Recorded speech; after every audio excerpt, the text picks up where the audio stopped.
CSIR centre for cellular and molecular biology ஹைதராபாத்தில் இயங்கி வரக்கூடிய மத்திய அரசு அட்டானமஸ் இன்ஸ்டியூட்டான இந்த இன்ஸ்டியூட் வந்து ministry of science and technology government of India கீழே இருக்கக்கூடிய ஒரு அட்டானமஸ் இன்ஸ்டியூட். இதில் வேரியஸ் வேக்கன்சிஸ் அனௌன்ஸ் பண்ணியிருக்காங்க. மினிமம் 12ஆம் வகுப்பு முடித்த யார் வேணாலும் அப்ளை பண்ணலாம். தமிழ்நாடு பாண்டிச்சேரி சேர்ந்த கேண்டிடேட்ஸும் அப்ளை பண்ணலாம். சரிங்களா? அப்ளை பண்ணுறதற்கு எலிஜிபிலிட்டி என்ன, செலெக்ஷன் எப்படி இருக்கும், அதே மாதிரி என்ன ஏஜ் குரூப் வரைக்கும் இருக்கக்கூடிய கேண்டிடேட்ஸ் அப்ளை பண்ணலாம் அப்படின்ற 1 by 1 டீட்டெயிலை பார்க்கலாம். இதற்கு ஆன்லைனில் தான் அப்ளை பண்ண முடியும். அப்ளை பண்ணுறதற்கான கடைசி நாள் 22/3/2025. முன்னாடியே சொன்ன மாதிரி தான் இது வந்து ஒரு அட்டானமஸ் பாடி. சென்ட்ரல் கவர்மெண்ட்டில் இருக்கக்கூடிய மத்திய அரசு நிரந்தர பணியிடங்கள். சரிங்களா? இதில் இருக்கக்கூடிய போஸ்ட் எல்லாமே வந்து பர்மனன்ட் போஸ்ட். சரிங்களா? ஹைதராபாத்தில் தான் வந்து வேக்கன்சிஸ் இருக்குது. ஆன்லைனில் தான் அப்ளை பண்ண முடியும். இந்தியன் சிட்டிசன் யார் வேணாலும் அப்ளை பண்ணலாம். இது full and full administrative post. சரிங்களா? அதாவது ஆஃபீஸ் லெவலில் இருக்கக்கூடிய கிளரிக்கல் ஜாப், ஆஃபீஸில் இருக்கக்கூடிய போஸ்ட். சரிங்களா? இதற்கு மினிமம் குவாலிஃபிகேஷன் எந்த போஸ்ட் இதில் இருக்கக்கூடிய 3 வேரியஸ் போஸ்ட்லேயும் பார்த்தீங்கன்னா மினிமம் 12ஆம் வகுப்பு முடித்திருந்தால் போதுமானது, டைப்பிங் தெரிந்திருந்தால் போதுமானது, சர்டிஃபிகேட் தேவை இல்லை. சரிங்களா? ஜூனியர் செக்ரட்டரியேட் அசிஸ்டன்ட் ஜென்ரலில் 4 வேக்கன்சி இருக்குது.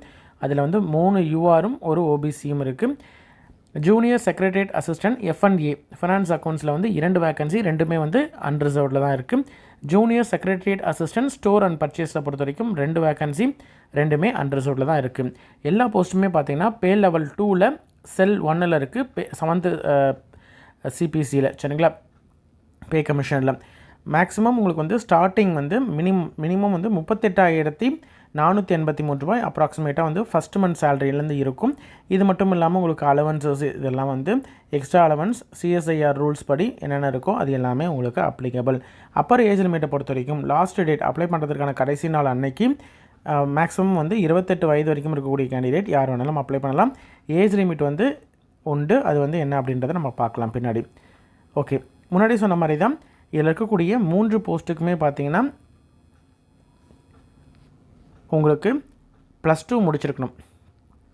கம்ப்யூட்டர் வந்து டைப்பிங் தெரிஞ்சிருக்கணும். அந்த உங்களுக்கு கண்டென்ட் கொடுத்துருவாங்க. அது வந்து பர்டிகுலர் டைமுக்குள்ளே நீங்கள் எரர் இல்லாமல் டைப் பண்ண தெரிந்திருந்தால் போதும். சரிங்களா? உங்களுக்கு சர்டிஃபிகேட் வச்சுருக்கணும் அவசியம் இல்லை. மினிமம் 12th முடிச்சிருந்தாலே போதுமானது. 3 போஸ்ட்டுக்குமே சேம் தான். கம்ப்யூட்டர் ஸ்கில் டெஸ்ட்டு இருக்கும். அது எப்படி இருக்கும், எவ்வளோ டைமிங்கில் எவ்வளோ ஸ்பீடில் நீங்கள் டைப் பண்ணணும் அப்படின்றத பின்னாடி பார்க்கலாம். அதே மாதிரி இதில் ஃபஸ்ட்டு வந்து ஜென்ரல் அப்படின்ற போஸ்ட்டுக்கு நீங்கள் வந்து அப்ளை பண்ணுறீங்கன்னா உங்களுக்கு வந்து அட்மினிஸ்ட்ரேட்டிவ், அதாவது ஜென்ரல் அட்மினிஸ்ட்ரேஷனில் உங்களுக்கு வந்து ஒர்க் வந்து கொடுப்பாங்க. அதுவே வந்து F&Aயில் கொடுத்தீங்கன்னா ஃபினான்ஸ் அண்ட் அக்கௌண்ட்ஸ் உங்களுக்கு வந்து ஒர்க் பண்ணுற இடம் தான் மாறுபடுமே தவிர உங்களுக்கு சேலரியாக இருக்கட்டும், போஸ்ட்டாக இருக்கட்டும், உங்களுக்கு அடுத்தடுத்து இருக்கக்கூடிய ப்ரொமோஷன் இதில் தான் வந்து டிஃப்ரென்ஸ் இருக்கும். ஸ்டோர்ஸ் அண்ட் பர்ச்சேஸ்னால் அதற்கு சம்மந்தமான டிபார்ட்மெண்ட்டில் அதுக்கு நீங்கள் அசிஸ்ட் பண்ணுற மாதிரி போவீங்க. சரிங்களா? இங்கிலீஷ் டைப்பிங் தெரிந்திருந்தாலே போதும். ஹிந்தி தெரிந்திருந்தால் ஹிந்தி நீங்கள் தெரிஞ்சவங்க ஹிந்தி பண்ணலாம். இல்லை இங்கிலீஷ்னால் இங்கிலீஷில் 35 வேர்ட் பர் மினிட் வந்து டைப் பண்ண தெரிஞ்சிருக்கணும். சரிங்களா? அது வந்து நீங்கள் யூஸ்வலாக சிம்பிளாக நீங்கள் வந்து ஒரு ஆவரேஜாக டைப் பண்ண தெரிஞ்சிருந்தாலே அந்த கேண்டிடேட்ஸால் 35 வேர்ட் பர் மினிட் டைப் பண்ண முடியும். சரிங்களா? ஓகே, என்னென்ன அலவன்சஸ்லாம் கொடுப்பாங்கன்னு பார்த்தீங்கன்னா சென்ட்ரல் கவர்மெண்ட்டில் மத்திய அரசில் இருக்கக்கூடிய எம்ப்ளாயீஸ்க்கு என்னென்னலாம் சலுகைகள் உண்டோ அது எல்லாமே உண்டு. டிஎன்எஸ் அலவன்ஸ் உண்டு, ஹவுஸ் ரெண்ட் அலவன்ஸ் உண்டு, HRA டிரான்ஸ்போர்ட் அலவன்ஸ் டிஏ உங்களுக்கு உண்டு. அது மட்டும் இல்லாமல் சிஎஸ்ஐஆரில் இருக்கக்கூடிய எம்ப்ளாயீஸ்க்கு என்னென்ன எலிஜிபிலிட்டி உண்டோ அகாமடேஷன் அங்கே வந்து குவார்ட்டர்ஸ் இருக்குது அப்படின்ற மாதிரி தான் நீங்கள் குவார்ட்டர்ஸ் அவைலபிலிட்டி இருந்ததுன்னா நீங்கள் வந்து ரெசிடென்ட் எடுத்துக்கலாம். இல்லை அதுக்கு பதிலாக நீங்கள் வந்து HRA கிளைம் பண்ணணும்னா அலவன்ஸாக நீங்கள் கிளைம் பண்ணிக்கலாம். மெடிக்கல் எக்ஸ்பென்ஸ் உங்களுக்கு உண்டு, LDC உண்டு. நீங்கள் வந்து வீட்டுக்கு வந்து இப்போ சென்னையோ இல்லை தமிழ்நாட்டில் வேறு எங்கேயாவது இருக்கீங்க, எங்கே இருந்தாலும் சரி நீங்கள் ஆஃபீஸ்லேருந்து வீட்டுக்கு வந்து போகிறது இருக்குது. நீங்கள் லீவ் டைமில் வீட்டுக்கு வந்து போகிறதுக்கான லீவ் ட்ராவல் கன்செஷன் அதற்கான பேமெண்ட் அதுவும் உண்டு. உங்கள் பசங்க படிச்சுட்ருக்காங்க அப்படின்ற மாதிரி தான் அவங்களுக்கான எஜுகேஷன் அலவன்ஸ் உண்டு. இது வந்து நீங்கள் ஸ்டாண்டர்டாக உங்களுக்கு பேமெண்ட் கொடுத்துருவாங்க. நீங்கள் எந்த ஸ்கூலில் கவர்மெண்ட் ஸ்கூலில் படிச்சிருந்தாலும் சரி, கம்மி ஃபீஸில் படிச்சிருந்தாலும் ஸ்டாண்டர்டான எஜுகேஷன் அலவன்ஸ் கொடுத்துருவாங்க. கம்ப்யூட்டர் அலவன்ஸ் உங்களுக்கு வந்து அட்வான்ஸ் கம்ப்யூட்டர் வாங்குறதுக்கு உங்களுக்கு அட்வான்ஸ் வந்து கொடுத்துருவாங்க. வீடு கட்டுறதுக்கான ஹவுஸ் பில்டிங் அட்வான்ஸ் வந்து உங்களுக்கு உண்டு. இது எல்லாமே வந்து சிஎஸ்ஐஆர் ரூல்ஸ் படி உண்டு. அதே மாதிரி பென்ஷனுக்கான நேஷ்னல் பென்ஷன் NPS சிஸ்டமும் உங்களுக்கு ஜாயின் பண்ணக்கூடிய கேண்டிடேட்க்கு உண்டு. இது மட்டும் இல்லாமல் CCS பென்ஷன் ரூல்ஸில் என்னென்னலாம் அப்ளிகபிளோ அது எல்லாமே உங்களுக்கு உண்டு. கிராஜுவேட்டி அதே மாதிரி உங்களுக்கான பெனிஃபிட்ஸ் எல்லாமே உங்களுக்கு வந்து கம்யூட்டேஷன் இந்த மாதிரி நிறையா பெனிஃபிட்ஸ் வந்து எல்லாமே கொடுப்பாங்க. சென்ட்ரல் கவர்மெண்ட்டில் இருக்கக்கூடிய ஜாபில் என்னென்னலாம் உண்டோ அது எல்லாமே உங்களுக்கு உண்டு. சரிங்களா? ஓகே. நீங்கள் எக்ஸாமை பொறுத்த வரைக்கும் கம்ப்யூட்டர் டைப்பிங்காக இருக்கட்டும் அல்லது எக்ஸாமாக இருக்கட்டும் இங்கிலீஷ் அல்லது ஹிந்தியில் நீங்கள் வந்து அட்டன் பண்ணலாம். இங்கிலீஷ் இருக்கக்கூடிய பேப்பர் இங்கிலீஷில் மட்டும்தான் அட்டன் பண்ண முடியும். சரிங்களா? பிடபிள்யூடி கேண்டிடேட்டாக இருக்கட்டும், எக்ஸ் சர்வீஸ்மேனாக இருக்கட்டும், இதில் இருக்கக்கூடிய யூஆர் வேக்கன்சி அப்படின்ற மாதிரி தான் யூஆருக்கு மட்டும்தான். அதாவது யார் எந்த கேட்டகரி கேண்டிடேட் வேணாலும் அப்ளை பண்ணலாம். ஏஜ் லிமிட் வந்து அன்ரிசர்வ்டு எலிஜிபிலிட்டிக்கு மட்டும்தான் அப்ளிகபிள். சரிங்களா? ஏஜ் லிமிட் எஸ்சிஎஸ்டி கேண்டிடேட்ஸும் அவங்களுக்கான ஏஜ் லிமிட் வந்து உங்களுக்கு உண்டு. சரிங்களா? அப்பர் ஏஜ் லிமிட் வந்து சிஎஸ்ஐஆரில் ஒர்க் பண்ணிட்டு இருக்கக்கூடிய கேண்டிடேட்டுக்கு எந்த விதமான அப்பர் ஏஜ் லிமிட்டும் கிடையாது.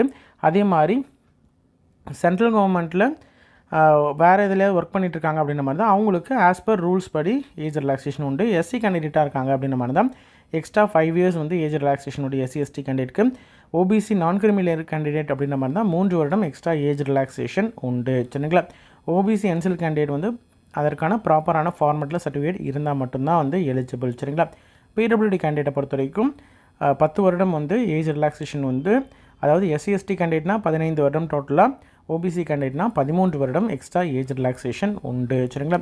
இது மட்டும் இல்லாமல் விடோ, டிஸ்ட்ரிபியூட் விடோ, அதே மாதிரி ஜுடிஷியலி செப்பரேட்டர் அவங்களுக்கும் ரிசர்வேஷன் உண்டு ஆஸ் பர் நார்ம்ஸ் படி.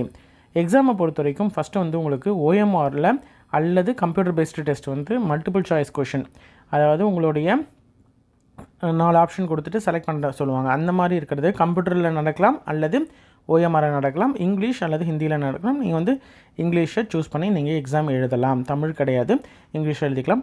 உங்களுக்கு எக்ஸாமை பொறுத்த வரைக்கும் 12ஆம் வகுப்பு தரத்தில், அதாவது 12th ஸ்டாண்டர்ட் லெவலில் தான் உங்களுக்கு வந்து எக்ஸாம் வந்து இருக்கும். 200 கொஷின்ஸ் வந்து இருக்கும். 2 மணி நேரம், அதாவது 2.5 மணி நேரம் டோட்டலாக வந்து உங்களுக்கு எக்ஸாம் இருக்கும்.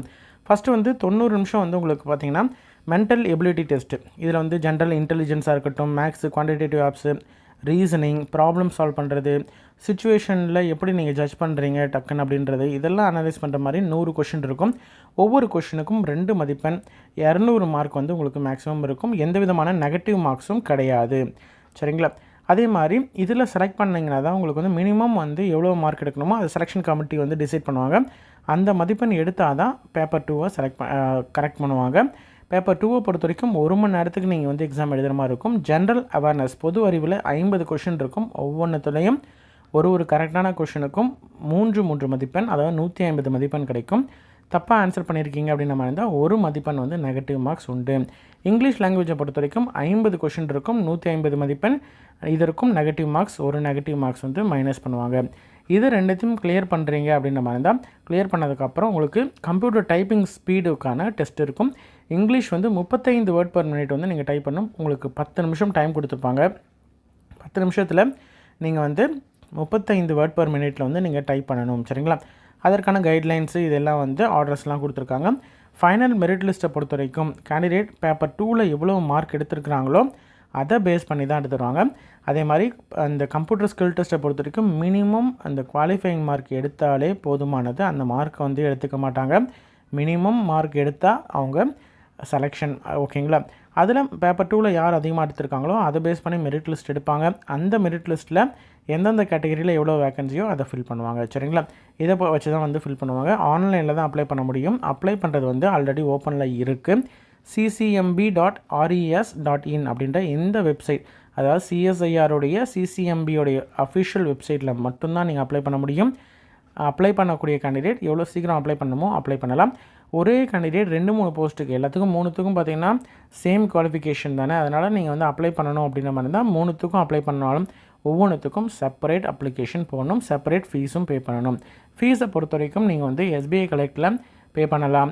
சரிங்களா? ஆன்லைனில் நீங்கள் வந்து 500 ரூபா வந்து ஃபீ பே பண்ணுற மாதிரி இருக்கும். SC, ST, PWD candidate, women candidate, ex serviceman, already சிஎஸ்ஐஆரில் ஒர்க் பண்ணிட்டு இருக்கக்கூடிய கேண்டிடேட்லாம் எந்த விதமான ஃபீஸும் கிடையாது. ரிமைனிங் இருக்கக்கூடிய கேண்டிடேட்ஸ் வந்து ஃபீ பே பண்ணணும். ஃபீ பே பண்ணி முடிச்சதுக்கப்புறம் ஒரு ரிசிப்ட், ரிசிப்ட் வரும். அதை நீங்கள் வந்து டவுன்லோட் பண்ணி ப்ராப்பராக சேவ் பண்ணி வச்சுக்கணும் அப்படின்னு சொல்கிறாங்க. அப்ளை பண்ணுறதுக்கான கடைசி நாள் 22/3/2025. அப்ளிகேஷனை ஹார்ட் காப்பிலாம் சென்ட் பண்ண தேவை இல்லை. சரிங்களா? ஆன்லைனில் அப்ளை பண்ணி முடிச்சதுக்கப்புறம் நீங்கள் அதை சேவ் பண்ணி பத்திரமா வச்சுக்கோங்க. அதுக்கப்புறம் உங்களுக்கு எக்ஸாம்லாம் முடிச்சதுக்கப்புறம் சர்டிஃபிகேட் வெரிஃபிகேஷன் அப்போது தேவைப்பட்டால் அதை நீங்கள் அங்கே ப்ரொடியூஸ் பண்ணுற மாதிரி இருக்கும். சரிங்களா? ஆல்ரெடி ஒர்க் பண்ணிட்டு இருக்கக்கூடிய கேண்டிடேட்லாம் பார்த்தீங்கன்னா நோ அப்ஜெக்ஷன் சர்டிஃபிகேட் வந்து கண்டிப்பாக வச்சுருக்கணும். அப்ளை பண்ணும்பொழுது கண்டிப்பாக உங்களுடைய ஃபோட்டோ, சிக்னேச்சர், பேமெண்ட் இதெல்லாம் வந்து கரெக்டாக பேமெண்ட் இருக்கக்கூடிய கேண்டிடேட்லாம் பேமெண்ட் பண்ணணும். சரிங்களா? ஒன்ஸ் நீங்கள் வந்து பேமெண்ட் எல்லாம் பண்ணதுக்கப்புறமேட்டு உங்களுக்கு அப்ளிகேஷன் நம்பர், அப்ளிகேஷன் வந்து வரும். அதை நீங்கள் சேவ் பண்ணி டவுன்லோட் பண்ணி வச்சுக்கணும். சரிங்களா? டாக்குமெண்ட் வெரிஃபிகேஷன் அதுக்கெலாம் வந்து ப்ராப்பராக நீங்கள் வந்து டாக்குமெண்ட்ஸ் வச்சுருந்தா மட்டும்தான் எலிஜிபிள். செக் பண்ணி பார்ப்பாங்க. அதற்கான ப்ராப்பரான அனெக்ஷர்ஸ் எல்லாமே வந்து கொடுத்துருக்காங்க. அதை செக் பண்ணி பார்த்துக்கோங்க.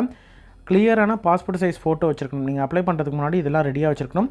உங்களுடைய சிக்னேச்சர், கிளியரான சிக்னேச்சர் ரெடியாக வச்சுருக்கணும். 10th 12th mark sheet, certificates, date of birth இருக்கிற சர்டிஃபிகேட் கண்டிப்பாக வச்சுருக்கணும். அதே மாதிரி உங்களுடைய கல்வி தகுதி, மினிமம் குவாலிஃபிகேஷன் 12ஆம் வகுப்பு, டிகிரி முடிச்சிருக்கீங்க அப்படின்ற மாதிரி இருந்தாலும் அவங்களும் அப்ளை பண்ணலாம். சரிங்களா? அதே மாதிரி உங்களுடைய caste category certificate, X serviceman அப்படின்ற மாதிரி இருந்தால் அதற்கான சர்டிஃபிகேட்டு, எக்ஸ்பீரியன்ஸ் இருக்குது அப்படின்ற மாதிரி இருந்தால் சர்டிஃபிகேட் வைக்கலாம். ஆனால் எக்ஸ்பீரியன்ஸ் தேவையில்லை. அதே மாதிரி ஓபிசி கேண்டிடேட், ஓபிசி என்ஜிஎல் கேண்டிடேட்டை பொறுத்த வரைக்கும் ஒரு டிக்ளரேஷன் சப்மிட் பண்ணுற மாதிரி இருக்கும். செல்ஃப் டிக்ளரேஷன், அது ஃபார்மேட் வந்து கொடுத்துருக்காங்க.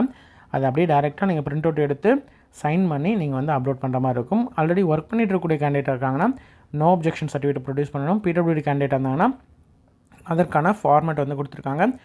அதே மாதிரி நேம் வந்து சேஞ்ச் பண்ணியிருக்கீங்க, டேட் ஆஃப் பர்த் வந்து சேஞ்ச் பண்ணியிருக்கீங்க அப்படின்ற மாதிரி தான் அதற்கான ப்ராப்பரான ப்ரூஃப் வந்து வைக்கணும். அதே மாதிரி விடோ, டைவர்ஸ்டு, ஜுடிஷியலி செப்பரேட் அப்படின்ற மாதிரி தான் அதற்கான ப்ராப்பரான சர்டிஃபிகேட் ஃபார்மேட் வந்து வச்சுருக்கணும். சரிங்களா? இதெல்லாம் வந்து ப்ராப்பராக அந்தந்த ஃபார்மேட் வந்து கொடுத்துருக்காங்க அனெக்ஷர்ஸு. அந்த ஃபார்மேட்டில் இருந்தால் மட்டும்தான் எலிஜிபிள். சரிங்களா? ப்ராப்பராக வந்து அப்ளை பண்ணுங்கள். உங்களோட ஃப்ரெண்ட்ஸ் சர்க்கிளில் யாராவது அல்லது ரிலேட்டிவ்ஸில் யாராவது வந்து டிகிரி முடிச்சிருக்கிறாங்க, இல்லைனா வந்து மினிமம் 12ஆம் வகுப்பு முடிச்சுட்டு சென்ட்ரல் கவர்மெண்ட் இல்லைனா கவர்மெண்ட் ஜாபுக்கு ப்ரிப்பேர் பண்ணிகிட்ருக்காங்க அப்படின்ற மாதிரி தான் அவங்களுக்கு இந்த இன்ஃபர்மேஷனை தெரியப்படுத்துங்க. வீடியோ ஷேர் பண்ணுங்கள். கண்டிப்பாக உங்களுக்கு யூஸ்ஃபுல்லாக இருக்கும். சரிங்களா? ஏன்னா இதெல்லாம் மாதிரியான செலக்டடான போஸ்ட்டு மினிமம் தான் வரும்.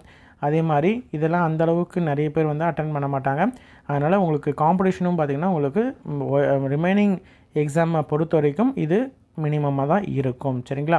அதனால் உங்களுக்கு சான்ஸ் வந்து செலக்ட் ஆகிறதுக்கும் உங்களுக்கு நிறையவே இருக்கும். சரிங்களா? இது வந்து தெலுங்கானா, ஹைதராபாத் அப்படின்ற மாதிரி பார்க்க வேணாம். ஏன்னா இங்கேருந்தோ நார்த்லேருந்துலாம் வந்து இங்கே படிக்கிறதுக்கும் சரி வேலைவாய்ப்புக்கும் வராங்க. நம்ம ஹைதராபாத், தமிழ்நாடு ஸ்டூடெண்ட்ஸும் போகலாம். சரிங்களா? ஏன்னா கிட்ட தான் இருக்குது.